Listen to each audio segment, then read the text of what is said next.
This is Tess Skylar, the actor of Sanji in Netflix's live adaptation of One Piece. The character only fights with his legs, so in preparation, Tyler has been practicing a lot of Taekwondo. Apparently, he practiced 8 to 10 hours every day and achieved a black belt in just 2 years. And I'm Marlon from Real Taekwondo Fighting. I've been practicing Taekwondo for 24 years now. I have a 5th degree black belt, won the German championships in my youth. I will start hosting old school Taekwondo fight events later this year. And I also showed off Taekwondo in several TV shows and at least know a little about the difference between effective fighting techniques and stuff that looks cool on camera. And with that knowledge, today I want to analyze Tess Skylar's Taekwondo in One Piece.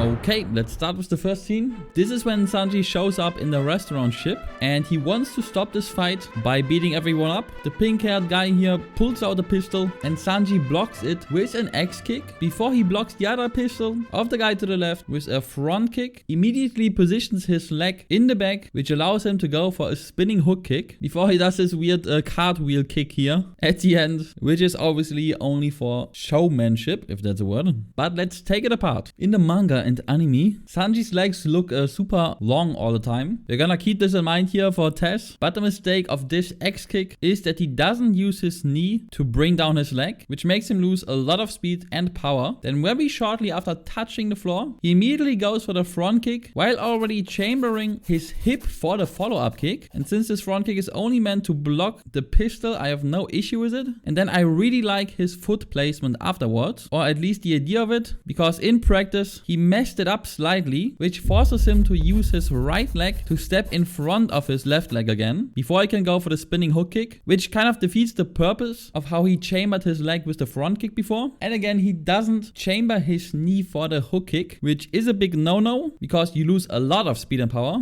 but it looks cool for the camera to go slow and round. And again, at the end, I like that he puts his leg behind himself, which allows him to go straight into this cartwheel kick, but he is off balance slightly while pulling back. And that is also because he doesn't use his knees at all. So whoever made the choreography here definitely knows a lot about Taekwondo. And the execution might not be perfect, but honestly it's good enough that he does actually use it effectively in this situation. And again, I blame part of the incorrect technique on it simply looking cooler on camera. Okay, my master gave us 10 minutes to record after the training session. So other than just talking shit, I'm also gonna try to show you guys how these scenes should look like if you use a little bit more realistic Taekwondo here.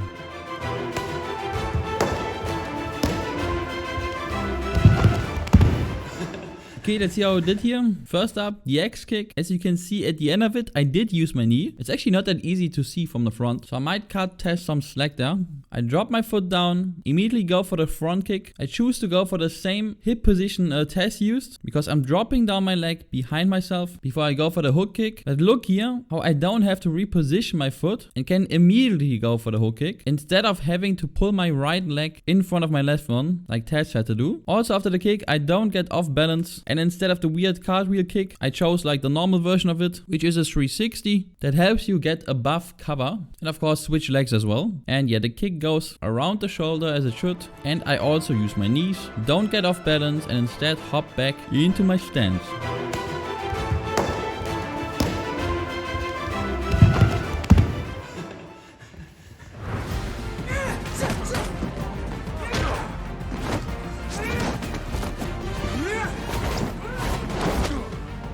Okay, this part is very exaggerated. And honestly, I don't understand why they had to pull him up for the first 2 kicks here, because these are actually pretty easy. He's going for a double flying front kick into a jumping spinning hook kick, but for some reason he's getting pulled up super far for this. And then we're leaving normal Taekwondo for a bit. He goes for a leg sweep and then jumps up and goes for an exaggerated tornado kick here. I can't really analyze the later part too well here because it's just pure showmanship, but let's try anyways. So the weird part about the double flying front kick here is that he jumps up straight into the air. Normally you want to leverage your weight into your opponent, but I guess it's to slow down the situation and have a cooler, longer shot. This time he does use his knees, which is a big improvement. However, he's doing some really weird stuff with his upper body, but honestly I can blame that on him being pulled up. Seems pretty difficult to stabilize.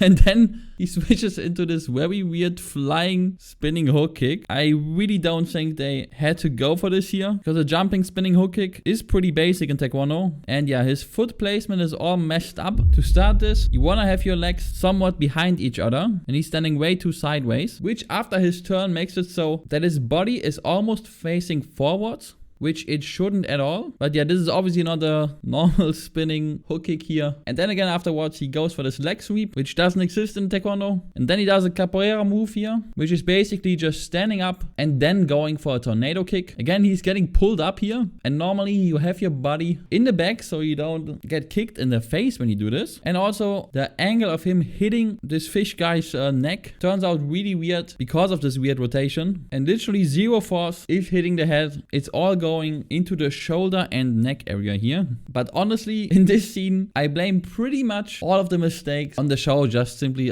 trying to look cool. I don't blame Tess for this one.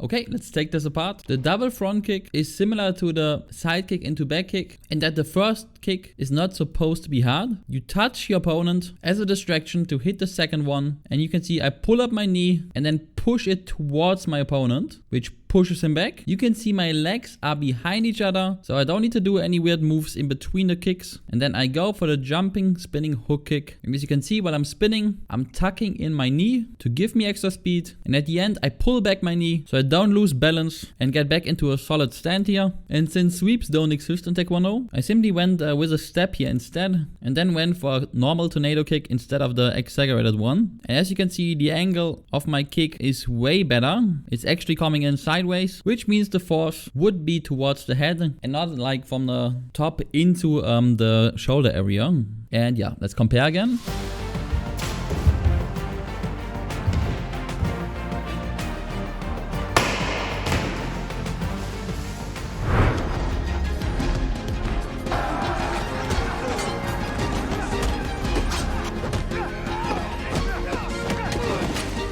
Okay, very cool scene with actual Taekwondo the whole time. So what does he do? First up, he puts his feet into a somewhat normal stance. At least his leg is behind the other leg. Then he goes for a front leg side kick into spinning back kick. Switches to the next guy and goes for a double roundhouse kick before he uses another sweep. Another guy shows up, instantly gets back kicked before he blocks the last guy's sword with a roundhouse kick and hits him with a spinning hook kick to the face to finish the sequence. Okay, so again, let's take this apart.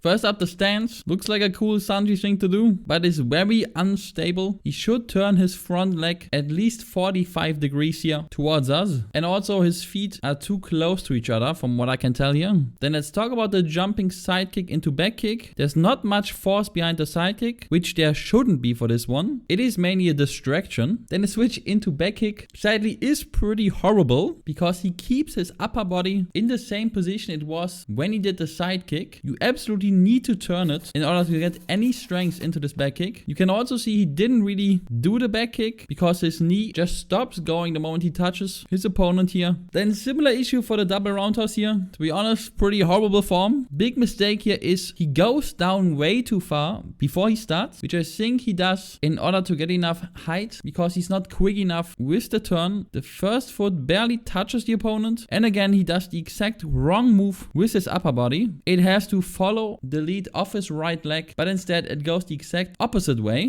which robs the kick of all its power, and it also looks really clunky here. He goes for the sweep, which is fine. Other guy shows up, and the back kick looks fine from what I can see here. I would lower the body a little bit for it though. The roundhouse kick to block the sword looks alright. The angle is a little bit too sideways. It shouldn't be 90 degrees, but rather way closer to 45 degrees even. Then he transitions into the spinning hook kick, and again you can see his leg isn't tucked in, so he loses a lot of speed. But again, this might just be because it looks cooler. Just simply Taekwondo wise, the scene that used the most Taekwondo, but sadly also where Tess did the worst so far.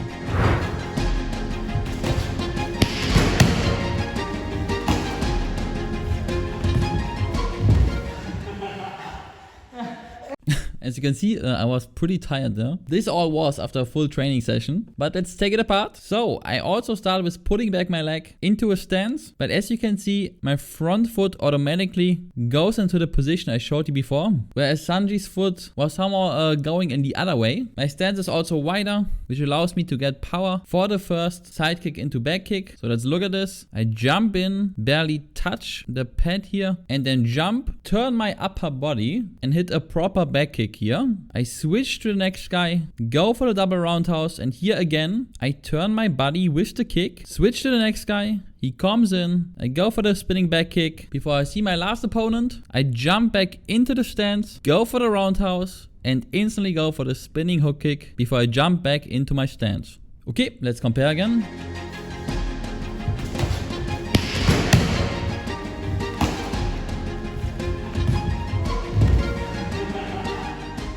Okay, and then the last thing I want to talk about is when he finishes the fish dude here. He starts with a very basic roundhouse kick.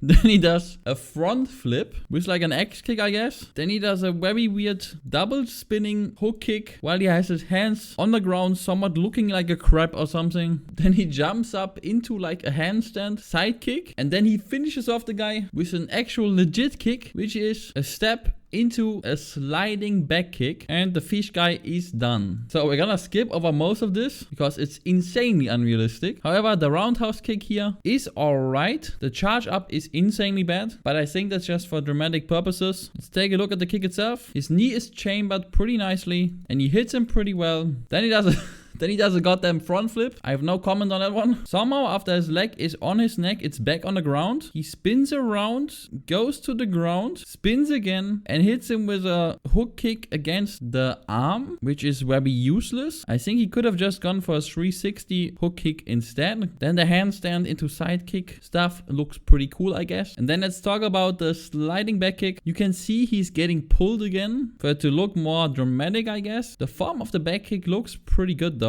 He's not going sideways too much. And I think Tess actually did a really good job with this kick here. Even if he struggles with the balance at the very end here a little bit, this was a pretty cool finishing move.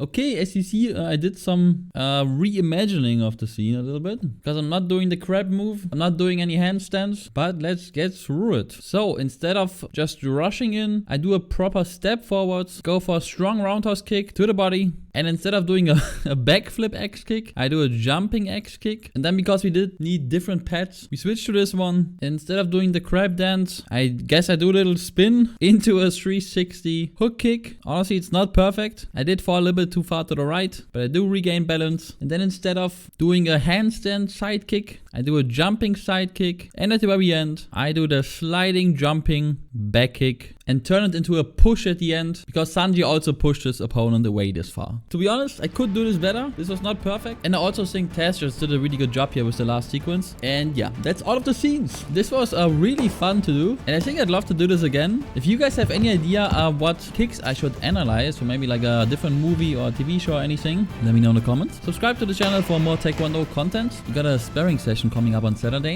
And as always, check out my website if you want to get the newsletter towards our first old school Taekwondo fight event that's coming up in summer, where the 2-time world champ Saint Furman Zoku and many others will fight. I quit my job, I quit everything to do this project, so check it out if you want, and I'll catch you guys soon. Bye.